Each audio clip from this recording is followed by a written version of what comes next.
Miss Robin with Pretty Little Wings, and today we're here finally able to sow our seeds doing the winter sow method. And as you all know, I have started a garden in the very back of my property, and it is fresh, it's new, but it's big, and I need a lot to put in it to support these beautiful butterflies that I want to bring back into my garden. At the end of this video, I'll show you different butterflies that I had last year and their host plants and what you can plant to get those in here. But right now, I just want to show you how I'm preparing my jugs, and I will let you know exactly what seeds that I'm planting too. So what you do is you collect your jug and then you wash your jugs out really well. Okay, you cut your jugs here from the handle all the way around here with a box cutter. I used a straight blade, and then I just got my scissors in there and went around, just cut a little slit and then went around it. And I chose to put a coffee filter in mine because I've had to move my stuff inside because it's so cold here. I'm in North Alabama and it's usually not this cold, but it's too cold. And so I done that it's just a preference, just does not make such a mess. And so once you do that, but first, I guess I need to step back. You need to put holes in the bottom. You can do that using your straight blade razor, a drill. I use the wood burn tool right here. I use this in a well ventilated area. It just goes right through. That's how I put my holes in.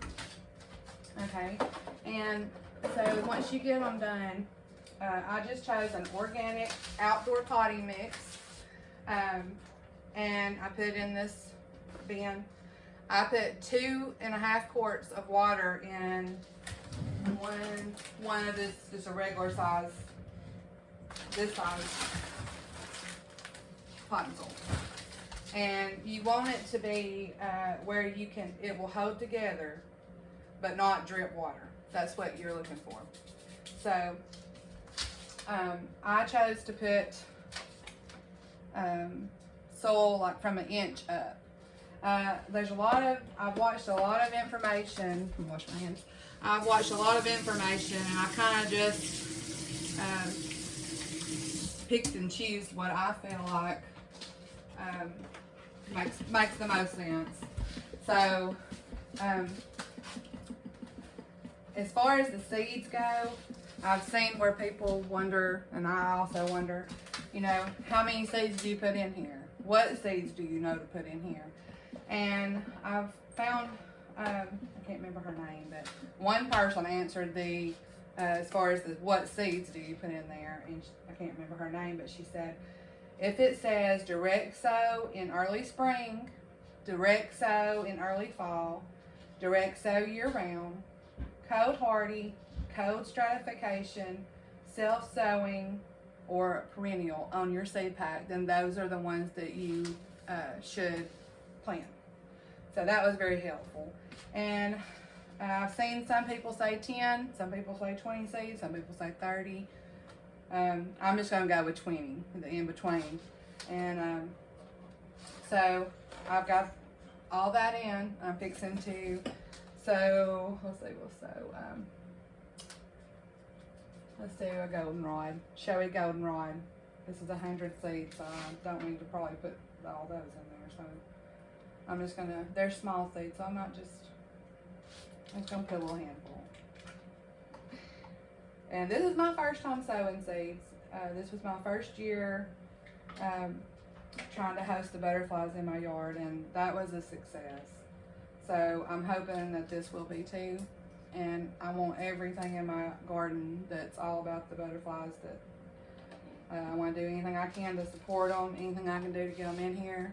I just love them, and they need our help. They really, really do. The habitats have commercialized, and what all that they really have is what we're going to plant for them. So anything I can do to help them out. So some people, they'll water these in, just water them and let it come through. I've seen do that. Well, I'm not going to do that. I'm just spritzing mine and watering them in, because here in North Alabama, We have constant rain. That's all we have in the winter is rain. So I'm just going to do mine like that. And so I have seen a lot of people, they will put this duct tape around their jug like 4 times, and I'm not going to do that. I'm going to do mine just once. And just to save money. I mean, that's the whole point of the winter sowing, is to save yourself some money. So I made me a string here, measured it to the jug, and so I'm just going to pull mine out and I'm going to cut it there, and that's going to go all the way around my jug. And I do think I made a little piece like this, and I feel like across from the hinge, if you just tape that right there, that kind of holds it steady, so you kind of get a more even. It's kind of difficult to hold that, or to hold it and tape it. So, and then you just go over here to your hinge, start it out, and you just tape it, and this makes like a little greenhouse for your seeds. And it'd be better if I could put it in here. This makes a little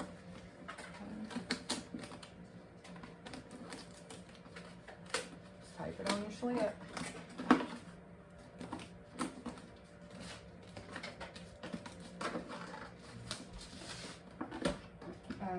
Some people choose to leave the caps on, or said to leave the caps on, but I feel like you probably shouldn't. Some people say you do, some people say you don't.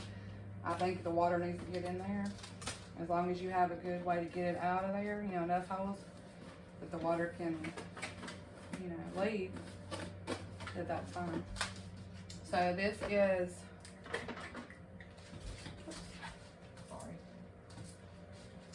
this was the showy goldenrod. So I'm just going to write showy goldenrod right here. And they said to use UV resistant markers, and they won't fade, not to use the permanent markers, but this is all that I had. So I didn't put it in this one, but I've been writing them on this and sticking them in my soil inside. That way if it does fade, then, you know, I'll still know what it was. Golden rod. Okay. And I'm going to put the date too. 10 or 12. 12, 22 of 24. Okay. So I've got that one down. And it's just that easy. And then I'm going to put this out in a I've also seen sunny spot and not sunny spot. So I'm going to go with the not. I'm going to go with the shade, because I'm just got mixed on that, and I might do some in the shade and some in the sun, and just see, just do an experiment. But I will show you a few pictures. I hope that was enough for you to see what I have. This is a painted lady, and the zebra mallow is what I planted for her. She likes, her host plants is the thistle, the legumes family, legume, and the mallows. So I wanted some of her, so I got the Zebrina mallow is what I planted for her. This is a spice bush swallowtail caterpillar, and if you want that little cuteness in your garden, plant you a spice bush or a sassafras tree. And this is what he turns into. It's a beautiful butterfly on my zinnias last year. Okay. And here is a giant tiger swallowtail that was in my garden last year on my zinnias. And they like the common rue, bronze fennel, curled parsley, dill, sweet fennel. So I'll be planting more of those. And last but not least is this is the mama monarch butterfly that left me this little baby right here. I don't know if you can see it well, but you see its little black head. And this was one of her babies that I raised in an enclosure and released when they were born. And I'm telling you, it was just the best experience, and I can't do enough for these butterflies. I want them all in my garden. I want them to have everything they need here. And I'm going to tell you a list of, if you want monarchs, you need to hunt the milkweed that's native to where you're at, to your area. All the plants. I mean, look for nectar plants for butterflies. I know that I watch a girl, her name, it's Butterfly Gardening Inspirations. Her name's Susan. I've learned a lot from her channel, and she loves the Mexican sunflower. I got me some of those too. The Mexican sunflower and the red pentas, and they're all over her flowers. So I mean, she knows what she's talking about. So I do have the Mexican sunflower. I want to get me some red pentas this year. But I'm going to read you a list of the seeds that I'm going to be planting, in case you want to do the same. I'm planting a lot of asters. I'm planting bells of Ireland, billy buttons, blazing star, catnip lemon, celosia, coxcomb, cosmos, 2 of those, feverfew, goldenrods, gomphrena, 3 different hyssops, anise hyssop, blue hyssop, white hyssop, sweet Joe Pye weed, lobelia cardinal flower, and several zinnias I'm going to be planting. I'm going to plant them directly though. And I want to encourage you, if you have social media and you're on Facebook, they have a lot of milkweed groups, and they have a lot of seed swapping groups or sharing groups.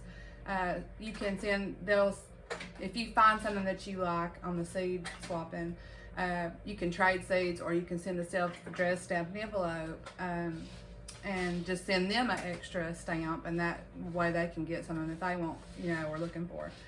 And so I've got several of these. I have ironweed, purple coneflower, coreopsis, purple coneflower, white hibiscus, scabiosa, forget-me-nots, a gray-headed coneflower, the anise hyssop, evening primrose. So I found a lot of seeds that I did not have through the seed swapping. So I encourage you to do that, and that's lots of fun. You meet people. Sorry,